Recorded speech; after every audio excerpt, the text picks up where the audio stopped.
Hi everyone, welcome back. आज हम weber का ब्यूरोक्रेटिक मॉडल है ये डिस्कस करेंगे। डिस्कशन हमारा यूपीएससी एग्ज़ाम के पर्सपेक्टिव से है। यूपीएससी मेंस में जो public administration as an optional subject है तो उसके रिस्पेक्ट में है।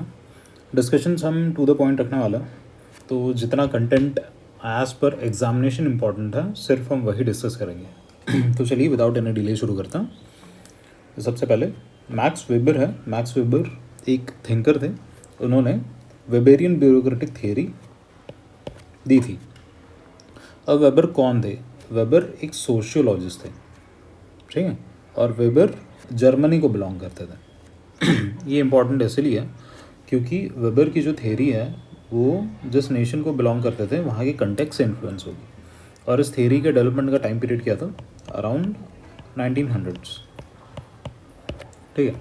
तो इस टाइम पे जो चेंजेस प्रेवलेंट थे या फिर जिस तरह की वर्ल्ड इकोनॉमी थी या फिर जर्मनी की जो कंडीशन थी, that would have influenced Weberian bureaucratic theory. अब आगे देखता हूँ। हमने जैसे वुडरो विल्सन के सेशन में भी देखा कि इस टाइम पे 1900s तक इंडस्ट्रियल रिवॉल्यूशन जो था वो अपने पीक पे आ चुका था। तो इंडस्ट्रियल रिवॉल्यूशन की वजह से क्या चेंजेस आए थे? कंटेक्स्ट हमें समझना ज़रूरी है क्योंकि जितनी भी थियरीज इवॉल्व होती है वो कंटेक्स्ट के बेसिस पे ही होती है। अगर आप कंटेक्स्ट समझ जाओगे तो थियरी का जो इवोल्यूशन है वो समझना ज़्यादा आसान हो जाता है। सबसे पहला जो इकोनॉमी थी वो फ्यूडलिज्म से कैपिटलिज्म की तरफ शिफ्ट करती जा रही थी इंडस्ट्रियल रिवॉल्यूशन की वजह से। ये ऐसा क्यों हुआ? ऐसा इसलिए हो रहा था क्योंकि सबसे पहले मिडिल क्लास का राइज हुआ, इसके साथ अर्बनाइजेशन।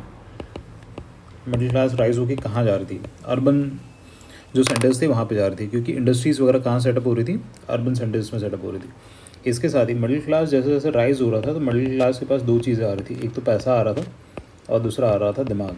दिमाग मतलब इन द सेंस एजुकेशन। तो मिडिल क्लास ने क्या डिमांड करना शुरू किया? मिडिल क्लास ने अपने राइट्स डिमांड करना शुरू किया, ठीक है। और जो एक्सप्लॉयटेशन हो रहा था उसके अगेंस्ट आवाज़ उठाई, ठीक है, ताकि एक्सप्लॉयटेशन को कम किया जाए। अब इसकी वजह से जो सरकारें होती थी, सरकार के ऊपर प्रेशर बिल्ड होना शुरू हुआ। तो वो सरकार ने भी फील किया कि जो एडमिनिस्ट्रेशन है, एडमिनिस्ट्रेशन को भी हमें चेंज करना पड़ेगा और जो पॉलिटिक्स है, पॉलिटिक्स को भी हमें चेंज करना पड़ेगा। अब एडमिनिस्ट्रेशन में क्या चेंज होगा? पहले ऐसा स्पॉइल्स सिस्टम एग्जिस्ट करता था एडमिनिस्ट्रेशन में। ये हमने वुडरो विल्सन के सेशन में भी देखा था कि यूनाइटेड स्टेट्स में भी ये सेम सिस्टम एग्जिस्ट कर रहा था। तो ये एक ऐसा डिमांड मतलब फील हुई कि हमें एडमिनिस्ट्रेशन को चेंज करके स्पॉइल सिस्टम से एक मेरिट बेस्ड प्रोफेशनल एडमिनिस्ट्रेशन को अपनाने की ज़रूरत है। ये सेम रिकमेंडेशन विल्सन का भी था, वुडरो विल्सन का, जो फादर ऑफ पब्लिक एडमिनिस्ट्रेशन है। ये लेक्चर हम ऑलरेडी कर चुके हैं। इसके अलावा पॉलिटिक्स में भी चेंजेस और एडमिनिस्ट्रेशन में भी चेंजेस। एडमिनिस्ट्रेशन में किस टाइप का चेंज कि मेरिट बेस्ड एडमिनिस्ट्रेशन होना चाहिए, और पॉलिटिक्स में किस टाइप का चेंज? पहले फॉर एग्जांपल जैसे मोनार्की एग्जिस्ट करती थी, अब धीरे धीरे नीड फील हुई और जो लोगों की अंडरस्टैंडिंग थी वो भी बढ़ने लगी इन टर्म्स ऑफ देयर राइट्स। तो मोनार्की से डेमोक्रेसी, तो डेमोक्रेसी इस्टेब्लिश करने के बाद प्रेशर बढ़ता गया। तो ये थे पॉलिटिकल कॉन्सिक्वेंसेस इंडस्ट्रियल रिवॉल्यूशन के।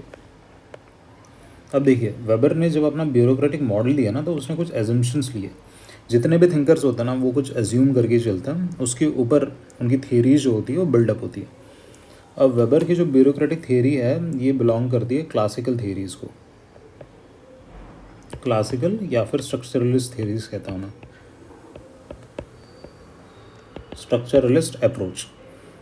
थियरीज़ के क्लासिफिकेशन वाला एक हम सेशन करेंगे, वहाँ पे आपको एग्जैक्टली समझ आएगा कि कौन सी थियरी क्लासिकल होती है, कौन सी थियरीज बिहेवियरल में आ जाएगी, कौन सी थियरीज मैनेजरल थियरीज होती हैं, पोस्ट वेबरियन कौन सी थियरीज होंगी, ये सब।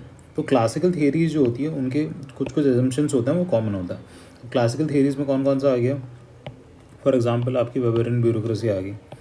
इसके अलावा एडमिनिस्ट्रेटिव मैनेजमेंट थियरी जो फेयल ने दी थी वो आ जाएगी इसमें, ये हम डिस्कस करेंगे। इसके अलावा साइंटिफिक मैनेजमेंट थियरी आपकी टेलर ने जो दी थी ये भी इसके अंदर आ जाएगी।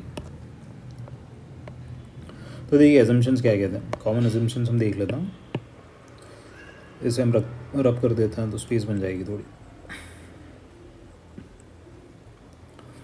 देखिए सबसे पहला है क्लोज्ड सिस्टम अप्रोच। इसका मतलब ये होता है, सारी क्लासिकल थेरीज़ का ये एजम्पशन है कि ऑर्गेनाइजेशंस जो है, ऑर्गेनाइजेशंस की जो एफिशिएंसी है वो सिर्फ उससे इन्फ्लुएंस होती है कि ऑर्गेनाइजेशन के अंदर क्या हो रहा है। ऑर्गेनाइजेशन के बाहर जो भी हो रहा है that has no impact on the efficiency of the organization. ठीक है, इसे कहते हैं क्लोज सिस्टम अप्रोच। इसे ये भी कहते हैं कि नॉन इकोलॉजिकल। ठीक है, जैसे इकोलॉजी क्या होता है, इकोलॉजी तो मतलब पूरा एक तरीके से इकोसिस्टम हो गया, उसे इकोलॉजी कहेंगे। नॉन इकोलॉजिकल मतलब जो इकोलॉजी है उस पर उसका कोई असर ही नहीं पड़ रहा। ठीक है, ये था क्लोज सिस्टम अप्रोच। इसके अलावा पॉलिटिक्स एडमिनिस्ट्रेटिव डाइकोटॉमी, ये सेम कॉन्सेप्ट वुडरो विल्सन ने भी दिया था। इसका मतलब क्या था, इसका मतलब ये है कि जो पॉलिटिकल क्वेश्चंस हैं या फिर पॉलिटिकल कंसर्न्स हैं they are different from administrative concerns. ठीक है, पॉलिटिक्स का काम क्या है, पॉलिसीज़ को फॉर्म करना, और एडमिनिस्ट्रेशन का काम क्या है, पॉलिसीज़ को इम्प्लीमेंट करना। ये हमने इन डिटेल वुडरो विल्सन वाले सेशन में ऑलरेडी कर लिया। आगे देखते हैं रेशनैलिटी। अब रेशनैलिटी का मतलब वुडरो विल्सन के अकॉर्डिंग क्या था, वुडरो विल्सन के अकॉर्डिंग रेशनैलिटी का मतलब यहाँ पे था कि न्यूट्रलिटी। न्यूट्रलिटी मतलब क्या होगा कि जो एडमिनिस्ट्रेटर्स होंगे, एडमिनिस्ट्रेटर्स जो होंगे they will not be inclined towards political ideology. कोई भी पॉलिटिकल पार्टी जो आती है तो इसके पॉलिटिकल पार्टी के प्रति वो फोकस नहीं रहेंगे या फिर डेडिकेटेड नहीं रहेंगे। इनका काम क्या है, इम्प्लीमेंट करना किस चीज़ को, जो गवर्नमेंट के डिसीजंस हैं उसको, और जो पॉलिसीज़ हैं उन्हें। इनका काम बस इतना है। फॉर एग्ज़ाम्पल जैसे इंडिया में आप देख लीजिए, तो इंडिया में एक सरकार जो आती है जो ऑन एन एवरेज 5 साल तक रहती है, अगर सब सही चला दो तो उसके बाद सरकार चेंज हो जाती है। ठीक है, या तो सेम पार्टी आ सकती है इलेक्शन के बाद, या तो कोई और पार्टी आ सकती है। मगर जो एडमिनिस्ट्रेटर्स होता है, जो ब्यूरोक्रेसी होती है हमारी, वो तो कंटिन्यूस है।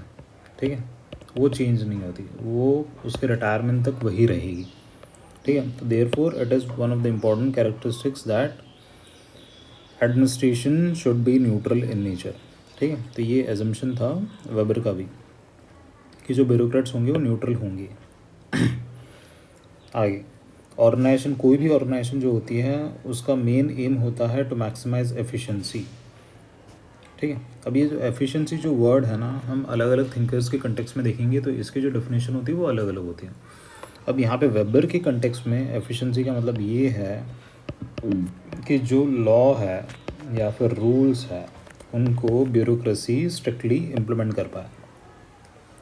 ठीक है, strictly implement rules and regulations, इसका मतलब हो जाएगा एफिशिएंसी। तो ऐसी एडमिनिस्ट्रेशन जो रूल्स एंड रेगुलेशंस को एफिशिएंटली इम्प्लीमेंट कर पाए, that is efficient according to Weber. ठीक है, अब ये सेम एफिशिएंसी का कॉन्सेप्ट जब हमने टेलर के केस में पढ़ा था, तो टेलर का कहना ये था, यहाँ पर लिख लेता पहले, अकॉर्डिंग टू टेलर, एफिशिएंसी उस ऑर्गेनाइजेशन की मैक्सिमम होगी जो मैक्सिमम प्रॉफिट जनरेट कर पाए।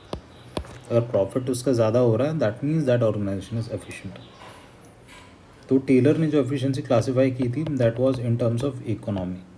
ठीक है, और यहाँ पे वेबर ने जो एफिशिएंसी क्लासीफाई की है that is in terms of administration, administrative efficiency. ठीक है, तो आई होप ये क्लियर है। जैसे जैसे हम थिंकर्स पढ़ते जाएंगे ना, वैसे वैसे हम कॉन्सेप्ट्स को इंटरलिंक करते जाएंगे। ठीक है, अगर मैं यहीं पे आपको फॉर एग्ज़ाम्पल जैसे सेल्फ एग्रेंडाइजेशन वाला अगर कॉन्सेप्ट बता दूँ, या फिर उसके अलावा जैसे ब्यूरोक्रेटिक मैक्सिमाइजेशन वाला जो कॉन्सेप्ट है, अगर मैं वो आपको यहाँ पे समझा दूँ, जो निस्किन वगैरह ने जो दिया था बजट मैक्सिमाइजेशन वाला, तो वो शायद यहाँ पे समझना डिफ़िकल्ट होगा क्योंकि वो थिंकर्स हमने ऑलरेडी नहीं कर रखे। मगर अगर उन कॉन्सेप्ट्स की ज़रूरत होगी तो एज सच हम डिस्कस करते जाएंगे। ठीक है, थोड़ा थोड़ा आपको आइडिया लगता जाएगा। बट जो कॉन्सेप्ट्स हमने ऑलरेडी डिस्कस कर लिए हैं, आई होप कि वो लेक्चर्स भी आप साथ में अगर देख रहे होंगे, आप अगर सिंसियरली तैयारी कर रहे हैं तो आपके लिए समझना काफ़ी आसान हो जाएगा।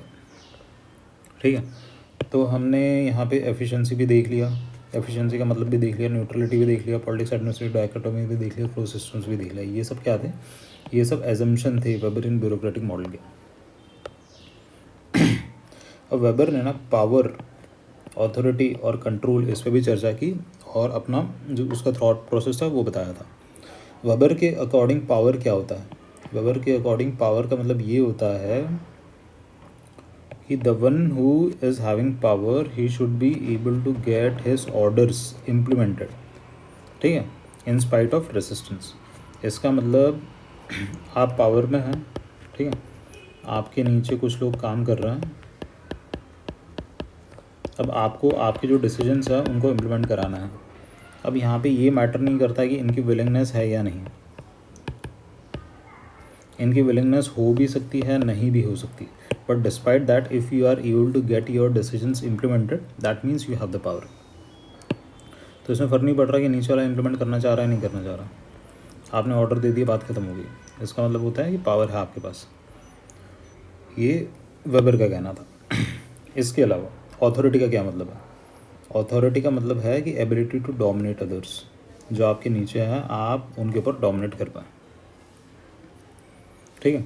अब वेबर के अकॉर्डिंग क्या था, एडमिनिस्ट्रेशन जो है ना, एडमिनिस्ट्रेशन पूरा खेल डोमिनेंस का है। बाकी थिंकर्स कहते थे कि नहीं, पॉलिसी इम्प्लीमेंटेशन का काम है, लोगों के वेलफेयर का काम है। वेबर ने कहा नहीं भाई, ऐसा कुछ नहीं है। ऑथोरिटी मतलब सीधे सीधे डोमिनेट करना है तुम्हें, ठीक है, ऑथोरिटी डोमिनेट ही करती है, ये वेबर का कहना था। अब वेबर के अकॉर्डिंग ना कुछ कंपोनेंट्स होते हैं ऑथोरिटी के, हम कैसे पता करेंगे कि ऑथोरिटी है कि नहीं।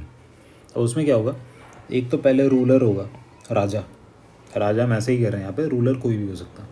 पहला होगा रूलर, उसके बाद रूल्ड, मतलब ऐसे लोग जिनके ऊपर शासन किया जाएगा, ये दो हो गए। इसके बाद जो रूलर है ना, उसकी इच्छा होनी चाहिए इन्फ्लुएंस करने की, ऑर्डर्स देने की, अपने डिसीजंस को इम्प्लीमेंट करवाने की इच्छा होनी चाहिए, सबसे पहला, ठीक है। उसके बाद वो जो नीचे वाली जो प्रजा है उसको इन्फ्लुएंस कर पा रहा है, इसके एविडेंस होने चाहिए कि नीचे वाले लोगों पे असर हो रहा है, ठीक है। और इसके अलावा जो नीचे वाले लोग हैं जिनके ऊपर रूल किया जा रहा है, वो रूलर की अथॉरिटी को एक्सेप्ट कर रहे हैं, इसके एविडेंस होने चाहिए। ये अगर 5 चीज़ें फुलफ़िल हो जाती हैं तो उसका मतलब अथॉरिटी है, अथॉरिटी एग्जिस्ट कर रही है। ये कॉन्सेप्ट दिया था वेबर ने, ठीक है। ये 5 कॉन्सेप्ट्स हैं अथॉरिटी के। आगे हमने पी देख लिया, पावर देख लिया, ए देख लिया, अथॉरिटी देख लिया। अब मैं हाईलाइट कर देता हूँ, ये हो गया अथॉरिटी, ये हो गया आपका पावर। अथॉरिटी के कंपोनेंट्स हमने यहाँ पे देख लिए। अब आगे आता कंट्रोल। वेबर ने कंट्रोल की भी बात की। कंट्रोल का मतलब क्या है अब देखिए यहाँ पे क्या, एडमिनिस्ट्रेटर्स है, उनके पास क्या है, उनके पास पावर है, ठीक है। अगर उस पावर का जुडिशियस यूज़ अगर ना किया जाए, अगर उस पावर पे कोई कंट्रोल ना हो, तो क्या हो सकता है, उस पावर का मिसयूज़ हो सकता है, ठीक है, मिसयूज़, जिसकी वजह से क्या हो सकता है, लोगों का एक्सप्लॉयटेशन। तो ये एक्सप्लॉयटेशन या फिर मिसयूज़ ना हो, इसीलिए जो अथॉरिटी है उसके ऊपर कंट्रोल की ज़रूरत है। तो ये थॉट प्रोसेस था वेबर का। अब जो अथॉरिटी होती है, अथॉरिटी के कुछ टाइप्स दिए थे वेबर ने। यहाँ ये वेदर लिखा हुआ आ गया। बात ये है कि यहाँ पे क्या है ना, आईपैड पे मैं डिक्टेट करता हूँ तो ये आईपैड अपने आप टाइप कर लेता है वन नोट में, तो कभी कभी ना कुछ वर्ड्स में दिक्कत हो जाती है। ये वेबर का इसने वेदर टाइप कर लिया, बट ठीक है। वैसे ये करने से टाइम बच जाता बहुत, इसलिए अब टाइपिंग करने में इसमें टाइम लगेगा, और कीबोर्ड तो है नहीं, आईपैड वाला कीबोर्ड, ठीक है। चलिए आगे देखता हूँ। अथॉरिटी जो है वेबर के अकॉर्डिंग ना 3 टाइप की होती थी। एक होती थी ट्रेडिशनल अथॉरिटी, दूसरी होती थी कैरिज्मेटिक अथॉरिटी, तीसरी होती थी लीगल रैशनल अथॉरिटी। तो ये कुछ क्लासिफिकेशन है ना, ये सब आपको आइडिया होना चाहिए, क्योंकि ये कीवर्ड्स हैं, ये आंसर लिखने में मदद करेंगे। फॉर एग्जांपल जैसे पावर, अथॉरिटी एंड कंट्रोल, तो ये भी कीवर्ड हो गया, ठीक है। ऊपर जैसे हमने एजम्पशंस में देखा, तो एक क्लोज सिस्टम जो है, पॉलिटिक्स एडमिनिस्ट्रेटिव डाइकोटॉमी जो है। रेशनलिटी का मतलब यहाँ पे न्यूट्रलिटी है, ठीक है। एफिशिएंसी का मतलब क्या है वेबर के अकॉर्डिंग, एक मिनट,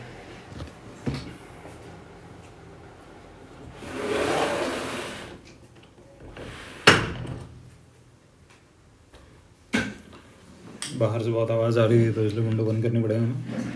चलिए आगे चलते हैं। तो कीवर्ड्स हम डिस्कस कर रहे थे, कीवर्ड्स हमने डिस्कस कर लिए। अब हम टाइप्स ऑफ अथॉरिटी पे, टाइप्स ऑफ अथॉरिटी देख लेते हैं। वेबर ने कहा कि 3 टाइप की अथॉरिटी होती है, एक होती है ट्रेडिशनल, एक होती है कैरिज्मेटिक, एक होती है लीगल रैशनल। वेबर ने ट्रेडिशनल और कैरिज्मेटिक जो है इनको निगलेक्ट कर दिया था, कहा था कि ये रेशनल नहीं है। वेबर का जो वोकैब चल रहा था ना, या फिर कॉन्सेप्ट चल रहा था, सब इसी के अकॉर्डिंग चल रहा था कि क्या रेशनल है, क्या एफिशिएंट है, किसको इम्प्लीमेंट किया जा सकता है, वैल्यू न्यूट्रल क्या है, न्यूट्रलिटी क्या होगी, ठीक है। तो वेबर जब लिखोगे तो ये सारे जो वर्ड्स हैं ना ये दिमाग में आने चाहिए, जो आंसर में भी लिखने हैं हमें फिर पेपर में। अब देख लेते हैं ये तीनों क्या है। सबसे पहले जो ट्रेडिशनल अथॉरिटी है, ट्रेडिशनल अथॉरिटी मतलब क्या होता है कि जो कस्टम्स की वजह से चली आ रही है, ठीक है, कस्टम्स की वजह से या फिर रिचुअल्स की वजह से या फिर रिलीजन वगैरह की वजह से। फॉर एग्जांपल जैसे राजा, अब राजा का बेटा राजा होगा, ठीक है, तो राजा कौन बनेगा, राजा का बेटा ही बनेगा। अब ये क्या है, ये एक तरीके से ट्रेडिशन है, इसको चेंज नहीं किया जा रहा और ये अनक्वेश्चनेबली चल रहा है। क्या ये रेशनल है? क्या ज़रूरी है कि राजा के बेटे में वो क्वालिफिकेशंस हो कि वो राजा बन पाए? नहीं, ऐसा ज़रूरी नहीं है। इसलिए इस कॉन्सेप्ट को वेबर ने निगलेक्ट कर दिया था, ठीक है। वेबर ने कहा था कि इरेशनल है। तो ट्रेडिशनल समझ आ गया आपको। इसके अलावा कैरिज्मेटिक, कैरिज्मेटिक कौन से लीडर्स होते हैं? कैरिज्मेटिक वो लीडर्स होते हैं जो अपनी पर्सनालिटी की वजह से इन्फ्लुएंस करते हैं और लीड कर पाते हैं, ठीक है। अब इसमें कौन से लीडर्स आ जाएंगे? फॉर एग्जांपल आपका गांधी आ जाएगा, मार्क्स आ जाएगा, हिटलर को भी आप इसी के अंदर इंक्लूड कर सकते हैं। ये सारे लीडर्स इसलिए बने थे क्योंकि इनकी पर्सनालिटी इतनी ज़्यादा स्ट्रॉन्ग थी। अब ये कोई एग्ज़ाम देके तो लीडर बने नहीं थे। फॉर एग्जांपल यूपीएससी जैसी एग्ज़ाम तो होती नहीं थी इनकी, ठीक है, जिसके थ्रू फिल्टर आउट किया जाए फिर डिसाइड किया जाए कि हाँ ये एडमिनिस्ट्रेटर बन सकता है, ये लीडर बन सकता है। नहीं, इनकी पर्सनालिटीज़ इतनी स्ट्रॉन्ग थी जिसकी वजह से ये लीडर बने। तो ये होते हैं कैरिज्मेटिक लीडर्स। वेबर ने कहा कि ये भी एक तरीके से ना इरेशनल है, क्योंकि इसमें भी एज सच कोई क्राइटेरिया या फिर क्वालिफिकेशन या फिर स्टैंडर्डाइजेशन डिफाइन नहीं किया गया है कि कौन लीडर हो सकता है कौन नहीं हो सकता। वेबर का जो फोकस था, वेबर का फोकस था लीगल रेशनल अथॉरिटी पर।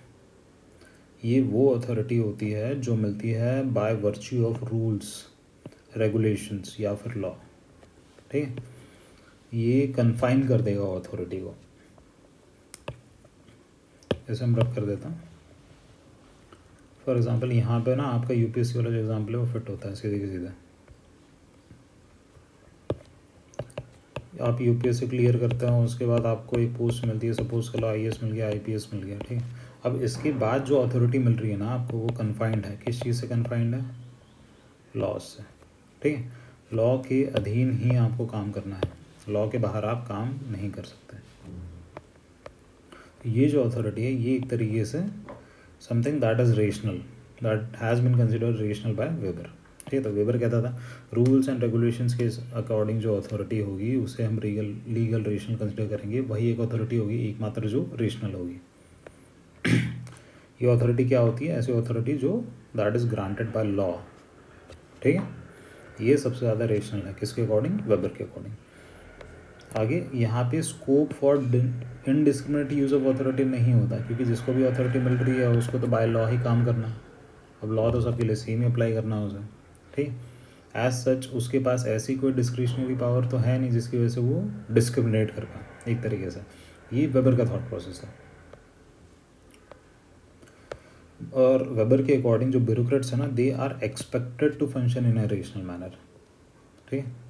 अब ये ही वन ऑफ द सबसे बड़ा क्रिटिसिज्म्स है वेबर की थ्योरी का, क्योंकि वेबर सोचता था कि ब्यूरोक्रेट है वो रेशनली ही काम करेंगे, बट वेबर ये भूल चुका था कि जो ब्यूरोक्रेट्स है वो भी इंसान ही है, तो ज़रूरी नहीं है कि वो रेशनली काम करे। आगे जब हम क्रिटिसिज्म्स वगैरह देखेंगे तब ये चीज़ समझेंगे।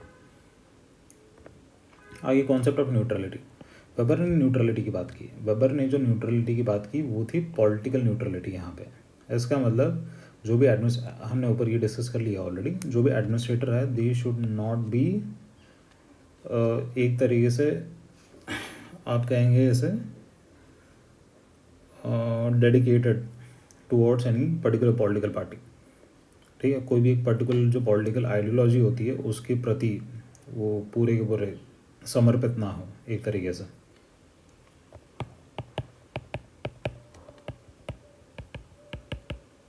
Political ideology, they should not be dedicated towards any particular political ideology. उनका काम क्या है? पॉलिसीज़ को इम्प्लीमेंट करना, ठीक है। अब आगे देखते हैं जो वेबर ने जो ब्यूरोक्रेसी दी उसके कैरेक्टरिस्टिक्स क्या है, ये भी इम्पोर्टेंट है। सबसे पहला वेबर ने कहा कि जो कम्युनिकेशन होना चाहिए, communication has to be written in nature. आप जो भी कम्युनिकेट कर रहे हो वो रिटन फॉर्म में होगा। इसकी वजह से क्या आप इंश्योर कर सकते हो, इसकी वजह से आप इंश्योर कर सकते हो अकाउंटेबिलिटी, किस स्टेज से कम्युनिकेशन गया है, कब गया है, टाइम पीरियड क्या है। ये सारे कैरेक्टर्स ना ऑलमोस्ट आज भी फॉलो होता है एडमिनिस्ट्रेशन में, कुछ कुछ को अगर हम छोड़ दें, और at least in one form or the other they are even today being followed in administration.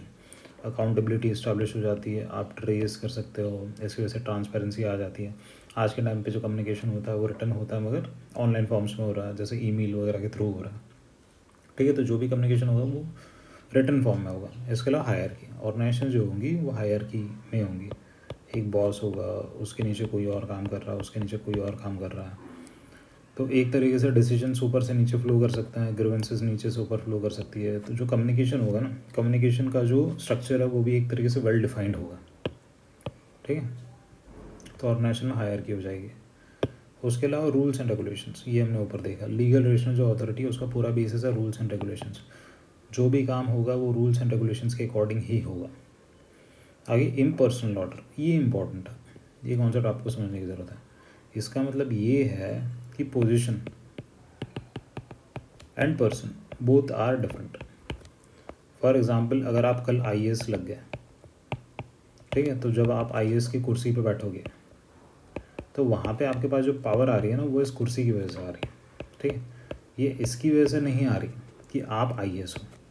तो इसलिए वो जो पावर है उसको आप आपके पर्सनल यूज़ के लिए नहीं यूज़ कर सकते। ठीक है, आप जो ऑर्डर्स दे रहे हो, ऑर्डर्स आप दे रहे हो because of virtue of the power that you have due to this chair. आप अगर कल यहाँ से शिफ्ट हो गया, आपकी पोस्टिंग अगर कहीं और हो गई, ठीक है, सपोज़ कर लो पहले ये ज़िले के डीएम थे, अब आपका ट्रांसफ़र हो गया है हेल्थ सेक्शन में, ठीक है, या फिर हेल्थ मिनिस्ट्री में। तो यहाँ पे अब वो सेम पावर नहीं होगी आपके पास जो डीएम के पास जो पावर थी ना जब आप पहले डीएम थे। ठीक है, तो power flows from by virtue of the authority and not by virtue of the person who is holding this power. ये सीधा सीधा सार है इम्पर्सनल ऑर्डर का। ठीक है, आगे sphere of competence. Sphere of competence का मतलब ये होता है सीधी सीधी भाषा में कि ब्यूरोक्रेट्स जो होता है, ब्यूरोक्रेट्स एक तरीके से इतने साल एक पर्टिकुलर सेक्शन में या फिर फील्ड में या फिर डोमेन में काम कर लेते हैं जिसकी वजह से उनका स्पेशलाइजेशन एक तरीके से डेवलप हो जाता है। फॉर एग्ज़ाम्पल, कोई अगर आईपीएस है और अगर वो पुलिसिंग में काम कर रहा है बहुत टाइम से, तो हो सकता है कि पुलिसिंग में उसका स्पेशलाइजेशन एसेस डेवलप हो गया। तो ये होता है एक तरीके से स्पीयर ऑफ कॉम्पिटेंस। ठीक है, ये मैं एग्जैक्टली आपको मतलब पूरी की पूरी डेफिनेशन नहीं बता रहा हूँ, मगर चीज़ें इतनी बता रहा हूँ कि जब आप आपकी किताब खोल के पढ़ोगे तो आपको समझ आएगा, कॉन्सेप्चुअल क्लैरिटी होगी। ये वीडियोस उसके लिए। ठीक है, आगे एनोनिमिटी। एनोनिमिटी बहुत इंपॉर्टेंट है। ठीक है, ये कॉन्सेप्ट तो आज भी बहुत डिबेट में रहता है। आज हम देखते हैं कि ये बहुत सारे ब्यूरोक्रेट्स आपको इंस्टाग्राम पे मिल जाएंगे, रील्स बना रहे हैं, ये बना रहे हैं, वो बना रहा है, तो इस पर भी डिबेट होती है। क्या इनको सामने आके मतलब अपनी विजिबिलिटी इतनी बढ़ानी चाहिए, या फिर कोई भी पॉलिसी अगर इम्प्लीमेंट हो रही है तो क्या उसका श्रेय सीधे जो ब्यूरोक्रेट्स होते हैं वो ले सकते हैं या फिर उनको लेना चाहिए? क्योंकि वेबर जो था, वेबर के according anonymity is one of the most important characteristics of bureaucracy. ऐसा क्यों? क्योंकि ब्यूरोक्रेट्स का काम क्या है? पॉलिसीज़ को इम्प्लीमेंट करना। ठीक है, सबसे पहली चीज़ पॉलिसीज़ या फिर ऑर्डर्स को। उसके अलावा ब्यूरोक्रेट्स लोगों के प्रति सीधे सीधे अकाउंटेबल नहीं रहते। ठीक है, ये अकाउंटेबिलिटी एग्जिस्ट नहीं करती। कौन रहता है अकाउंटेबल लोगों के प्रति? Elected representative. तो इसीलिए अगर कुछ भी गलत होता है तो दीज पीपल आर रिस्पॉन्सिबल। अगर पॉलिसीज़ ढंग से इम्प्लीमेंट नहीं हो रही, कहीं लॉ एंड ऑर्डर सिचुएशन आ गई, तो आंसर किसको देना पड़ता है? जो इलेक्टेड रिप्रेजेंटेटिव्स होता है इनको। और कॉन्सिक्वेंसेस किन को झेलने पड़ते हैं? इन्हीं को झेलने पड़ते हैं, क्योंकि क्या हो सकता है ये नेक्स्ट इलेक्शन में अपनी सीट हार सकता है। ब्यूरोक्रेट्स के साथ ज़्यादा से ज़्यादा क्या होगा? Bureaucrats will get at most transferred. Bureaucrats are not directly accountable towards people. ठीक है, जो ब्यूरोक्रेसी का स्ट्रक्चर है हमारे सामने एज ऑफ नाउ। तो इसीलिए वेबर ने बात की थी एनोनिमिटी की, कि ब्यूरोक्रेसी जो है it should work behind the scenes. सामने ब्यूरोक्रेसी को आने की ज़रूरत नहीं है। आगे, bureaucracy is also expected to provide unbiased, regional नहीं रेशनल आएगा यहाँ पे, rational advice to political executives. अब ये क्यों?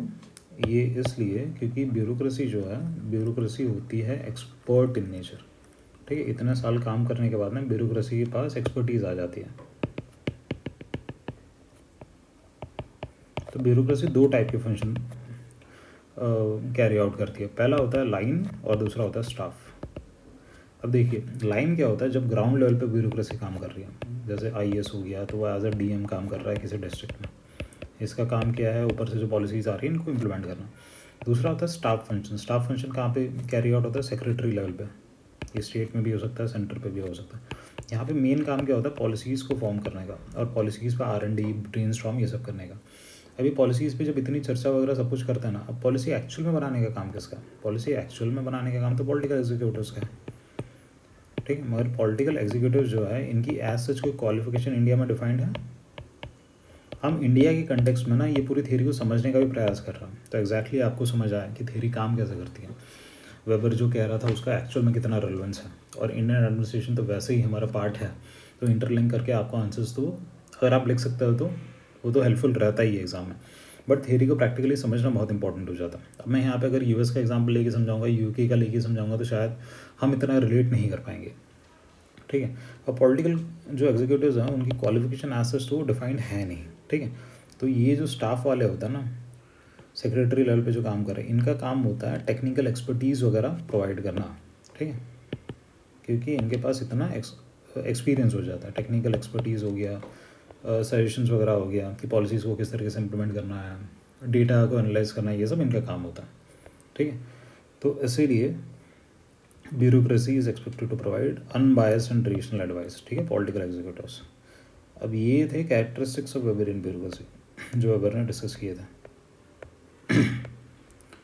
ये लेस एग्जॉस्टिव नहीं है, इसके अलावा भी बहुत सारे कैरेक्टरिस्टिक्स हैं, बट ये एज एन आउटलाइन काम करेगा। जब आप आपके चैप्टर को इन डिटेल पढ़ोगे तो आपको एग्जैक्टली समझ आएगा, समझने में इतनी दिक्कत आएगी नहीं।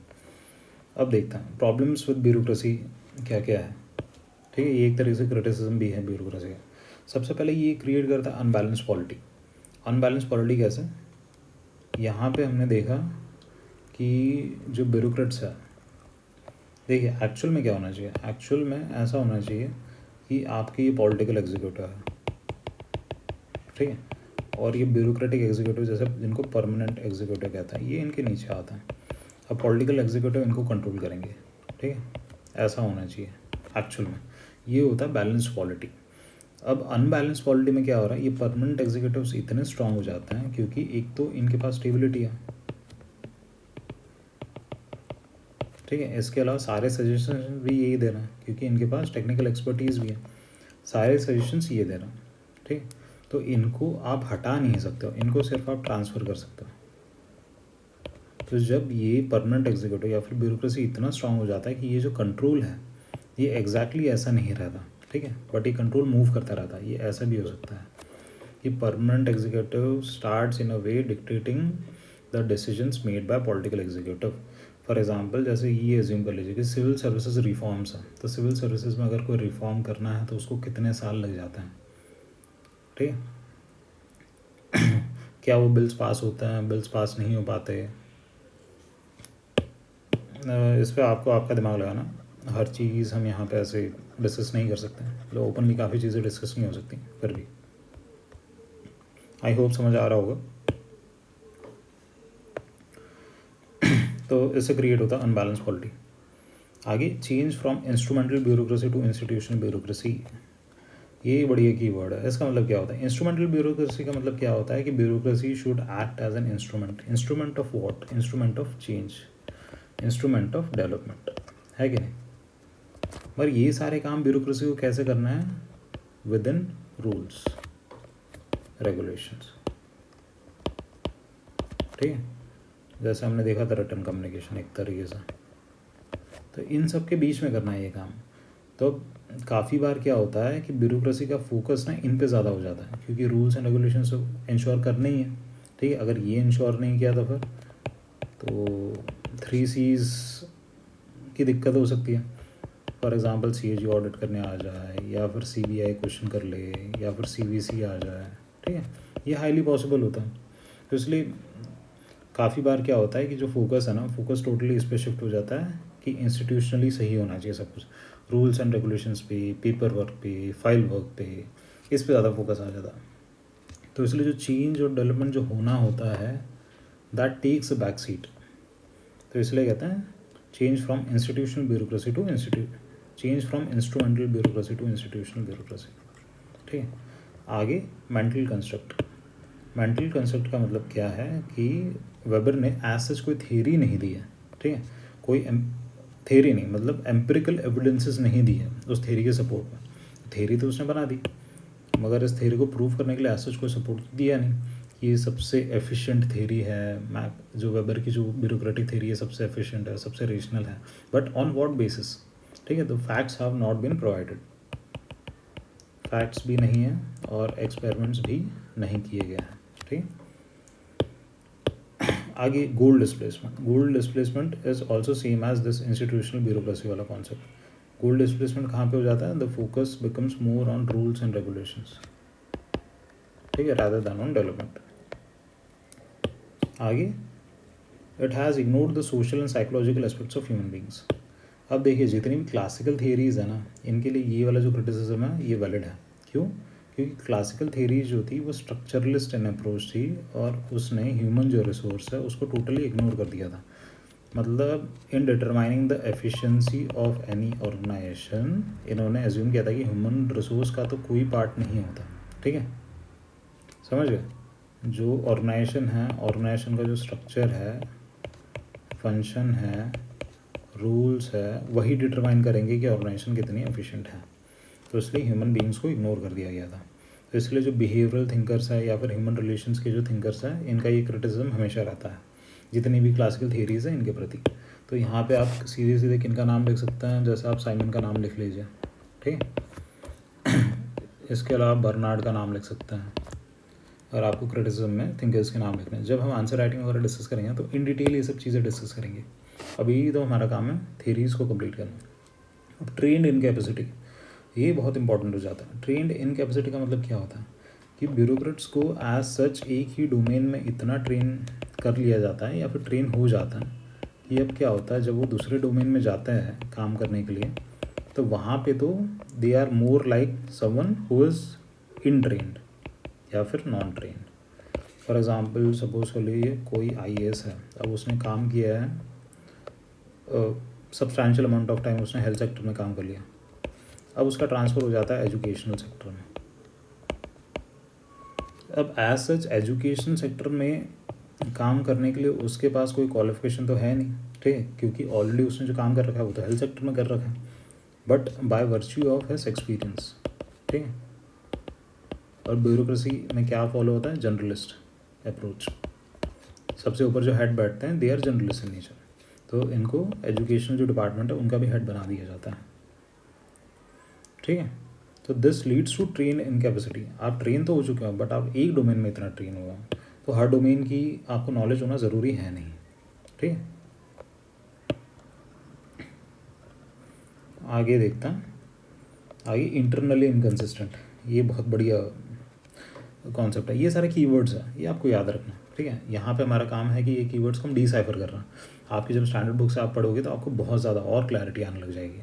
ठीक, क्योंकि वहाँ पे आप एक्टिव लर्निंग करोगे, आपके दिमाग में ये क्वेश्चंस आएंगे जिनको आप सॉल्व करोगे। यहाँ पे तो आप पैसिवली सुन रहे हो, मैं जो बता रहा हूँ सुन रहे हो, बट ये इंश्योर करो कि आप बहुत ध्यान से सुनो, क्योंकि आपका बहुत सारा टाइम बचाने वाला है। अब सॉरी, इंटरनली इनकन्सिस्टेंट इसका मतलब क्या होता है?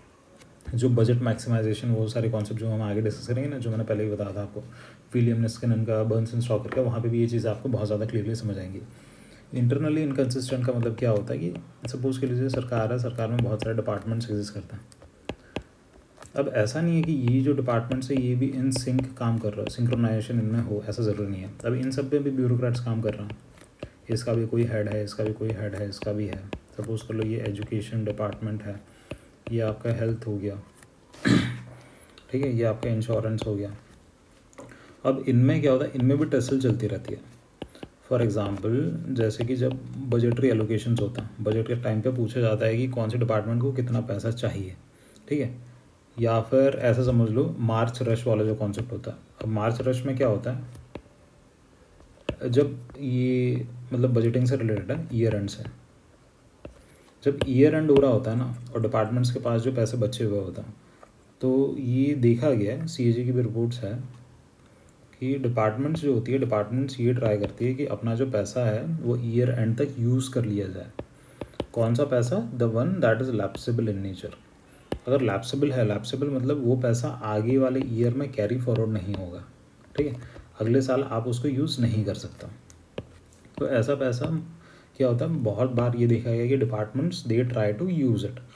अब देखिए ओवरऑल अगर नेशनल पर्सपेक्टिव से हम सोचें तो सही क्या होता है? सही ये होता है कि वो जो पैसा है वो डिपार्टमेंट्स क्या करते हैं, जुडिशियसली यूज़ करते हैं, और जो पैसा यूज़ करने की ज़रूरत नहीं थी that could have been sent back to the government, है कि नहीं?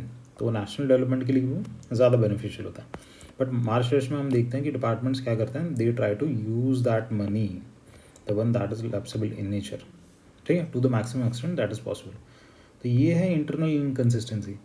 इसका मतलब ये भी है कि ये जो डिपार्टमेंट्स है इनके बीच में भी एज सच कोई कंसिस्टेंसी होती है नहीं। Their focus is more on development of their own departments और मिनिस्ट्रीज, ठीक है। ये मैं कॉन्सेप्ट समझा रहा हूँ यहाँ पे, ठीक है। एज सच ये कोई क्लेम्स नहीं है, ये कोई मेरे थॉट्स नहीं है, ठीक है, या फिर ये किसी ऑर्गेनाइजेशन के भी थॉट्स नहीं है।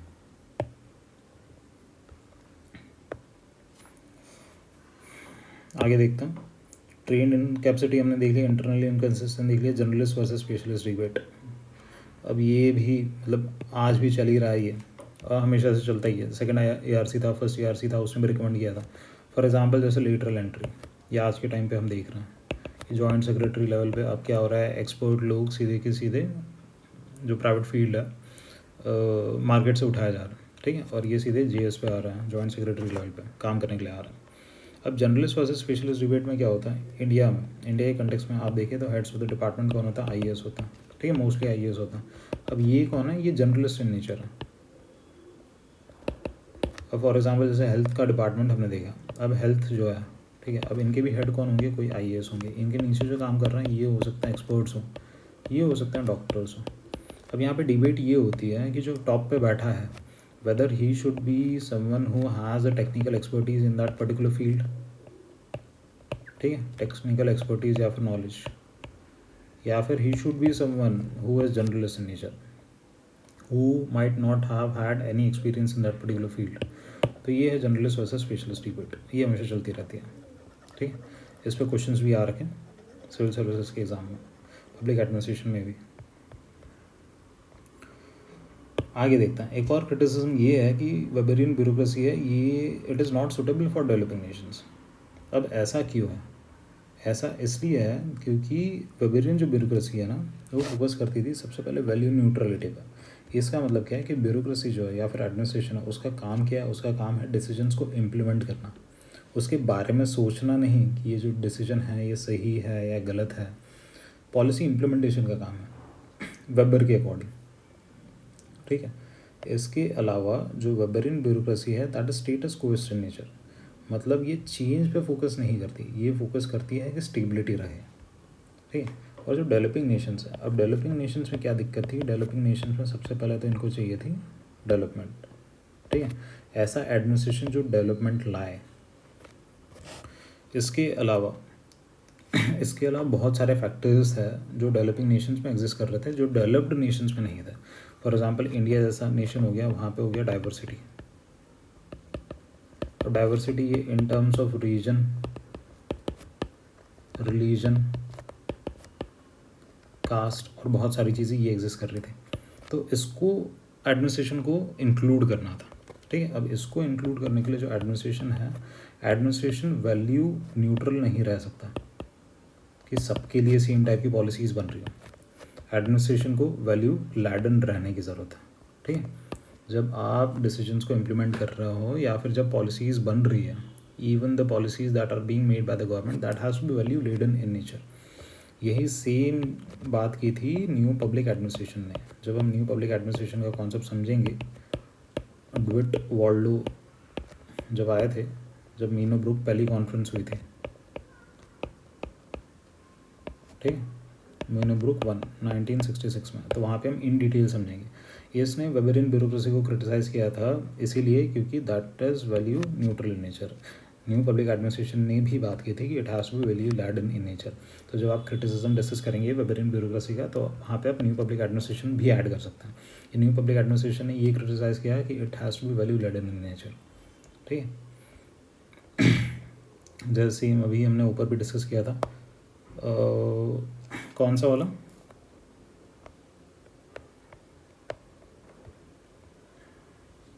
एक मिनट, नहीं यहाँ से अभी दिख तो नहीं रहा, एक कॉन्सेप्ट हमने ऊपर भी डिस्कस किया था, वैल्यू लेडन वाला, ये हमने देख लिया यहाँ पे, न्यूट्रलिटी वाला वो भी देख लिया हमने यहाँ पे। ठीक है, तो आई होप ये चीज़ें समझ आ रही होंगी। सेशंस को हम थोड़ा स्लो रख रहे हैं, तो आप आपके अकॉर्डिंग 2x जितनी भी स्पीड पे आप देखना चाहे देख सकते हैं। अब देखिए सिग्निफिकेंस क्या है वेबरियन ब्यूरोक्रेसी का।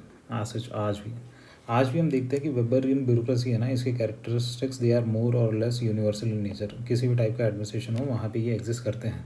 ठीक है, फॉर एग्जांपल जैसे कि रूल्स एंड रेगुलेशंस हो गया, या फिर कम्युनिकेशन हो गया, या फिर इम्पर्सनल अथॉरिटी हो गई, या फिर हायरार्की इन नेचर हो गया। ठीक है, या फिर मेरिट बेस्ड एडमिनिस्ट्रेशन हो गया, मेरिट बेस्ड सिलेक्शन हो गया। तो ये सारे कैरेक्टरिस्टिक्स वैसे ही एग्जिस्ट कर रहे हैं किसी भी एडमिनिस्ट्रेशन में। किसी भी एडमिनिस्ट्रेशन में मतलब इन टर्म्स ऑफ लार्ज ऑर्गेनाइजेशंस अगर हम काम करें, तो वहाँ पे अगर इन ऑर्गेनाइजेशंस को एफिशिएंटली काम करना है तो इनको एफिशिएंट एडमिनिस्ट्रेशन की ज़रूरत है। अगर एफिशिएंट एडमिनिस्ट्रेशन की ज़रूरत है तो इनको वेबर के जो प्रिंसिपल्स हैं वो इन अ वे फॉलो करने की ज़रूरत है, ताकि स्टेबिलिटी भी इंश्योर की जा सके। देयरफॉर वेबरियन ब्यूरोक्रेसी के जो कॉन्सेप्ट्स हैं they are universal in nature. आगे बहुत सारे थिंकर्स हैं, उन्होंने वेबर के जो मॉडल है उसको क्रिटिसाइज़ किया है, but they have not been able to come up with any alternative model. Sorry, मतलब ऐसा कोई अल्टरनेट मॉडल नहीं है जो वेबर के जो थॉट्स है उसको टोटली निगलेक्ट कर पाए, क्रिटिसाइज़ कर पाए और रिप्लेस कर पाए। ठीक है, कि या तो वेबर का मॉडल है या तो ये मॉडल है। अब जो नेक्स्ट वाला मॉडल है एज सच कोई अब तक इवॉल्व हुआ नहीं है, तो इसलिए जो यूनिवर्सलिटी है वेबरियन मॉडल की वो एज सच अभी भी एग्जिस्ट करती है। आगे कोई भी ऑर्गेनाइजेशन है अगर उसको अपनी एफिशिएंसी को मैक्सिमाइज करना है, स्टेबिलिटी को इंश्योर करना है, तो वेबर का मॉडल है, उसके प्रिंसिपल्स उसे फॉलो करने की ज़रूरत है, मोर और लेस फॉलो करने की ज़रूरत है। ठीक, तो ये सिग्निफिकेंस है। अब वेबरियन ब्यूरोक्रेसी अगर हम आज देखें तो ये डेवलप्ड नेशंस में भी वैलिड है और डेवलपिंग नेशंस है यहाँ पे भी वैलिड है। फॉर एग्जांपल जैसे इंडिया, तो इंडिया ने भी वेबरियन स्ट्रक्चर है वही अडॉप्ट किया था एक तरीके से पोस्ट इंडिपेंडेंस। ठीक, अब इसका extent the use of Weberian administration today ये डिबेटेबल हो सकता है किस एक्सटेंट तक वैलिड है, किस एक्सटेंट तक नहीं है, मगर इंडिया के केस में जो ब्यूरोक्रेसी है that is still Weberian in nature. ठीक है, विद रिफॉर्म्स, आगे आप रिफॉर्म्स ऐड कर सकते हैं।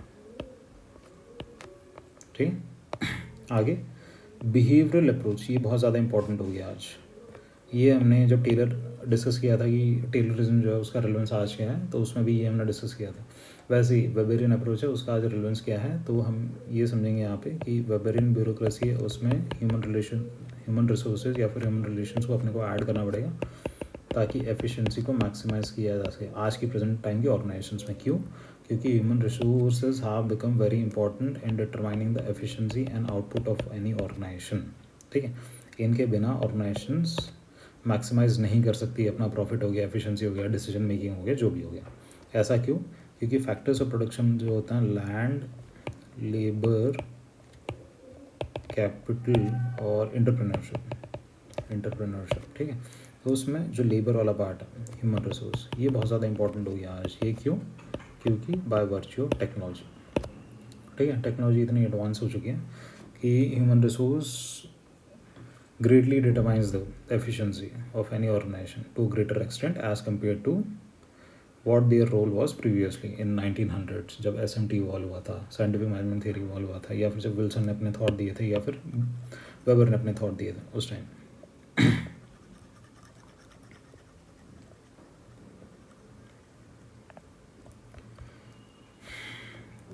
अब कुछ ऑर्गेनाइजेशन होती है जैसे स्टार्टअप कल्चर हो गया या फिर मैट्रिक्स ऑर्गेनाइजेशन हो गई, तो इसमें थोड़े बहुत मतलब मॉडिफिकेशन हो सकते हैं। फॉर एग्जांपल जैसे हायरार्की है। ठीक है, अब ये ज़रूरी नहीं है कि जो हायरार्की वेबर ने जो डिफाइन की थी वो एज सच मैट्रिक्स ऑर्गेनाइजेशंस में एग्जिस्ट कर रही हो या फिर स्टार्टअप्स में एग्जिस्ट कर रही हो, या फिर जो कम्युनिकेशन की बात की थी कि रिटन कम्युनिकेशन ही होना चाहिए। अब स्टार्टअप में क्या होता है, बहुत टाइम ओरल कम्युनिकेशन भी होता है, बट जैसे जैसे ऑर्गेनाइजेशन एक्सपैंड करती जाती है तो ये ज़रूरी होता जाता है कि एक ऐसा एडमिनिस्ट्रेशन लाया जाए जो स्टेबिलिटी इंश्योर की जा सके, जिससे स्टेबिलिटी इंश्योर की जा सके। तो उस केस में जो वेबर के कॉन्सेप्ट है वो यूज़फुल हो सकता है। तो इसलिए वेबर की जो थ्योरी है वो एज सच रिलेवेंट आज भी है। अब ये कहा जाता है कि जैसे वेबर का जो क्लेम था कि रेशनलिटी का, कि it is most rational in nature, जो वेबर की जो ब्यूरोक्रेसी वाला कॉन्सेप्ट था, तो उसे भी क्रिटिसाइज़ किया जाता है कि ये रेशनल है सबसे ज़्यादा।